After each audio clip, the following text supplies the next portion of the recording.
மக்களை இன்றைக்கி நம்ம பார்க்கும்போது 8ஆம் வகுப்பில் இருக்கக்கூடிய மரபு தொடர்கள் தான் பார்க்க போகிறோம். இதில் வந்து பறவைகளின் ஒளிமரபு கொடுத்துருக்காங்க, தொகை மரபு கொடுத்துருக்காங்க. ஓகேவா? ஃபர்ஸ்ட் நம்ம பார்க்க போகிறது பறவைகளின் ஒளிமரபு பார்க்கலாம். ஆந்தை அலரும், குயில் கூவும், மயில் அகவும், காகம் கரையும், கோழி கொக்கரிக்கும், கிளி பேசும், சேவல் கூவும், புறா குணுகும், கூகை குழரும். ஓகேவா? இது பறவைகளின் ஒளிமரபு. அடுத்தது தொகை மரபு பாருங்கள். மக்கள் கூட்டம், ஆ நிறை, ஆட்டு மந்தை. ஓகேவா? இங்கே வினை மரபு கொடுத்துருக்காங்க பாருங்கள். இந்த ரெண்டையும் கம்பேர் பண்ணி படிங்க, உங்களுக்கு ரொம்ப ஈஸியாக இருக்கும். ஓகேவா? சோறு உன், முறுக்கு தின். உன் தின், சோறை தான் உண்ணுன்னு சொல்லணும், முறுக்கு வந்து தின் சொல்லணும். அடுத்தல தண்ணீர் குடி, பால் பருகு.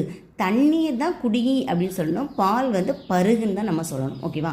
அடுத்தல பூ கொய், இலை பறி. ஆனால் நம்ம அப்படியே மாற்றி தான் பேசுவோம். பூ பறி, இலை பறி அப்படின்னு தானே சொல்லுவோம். இங்கே வந்து பூ வந்து கொய், இலை வந்து பறி, ஞாபகம் வச்சுக்கோங்க.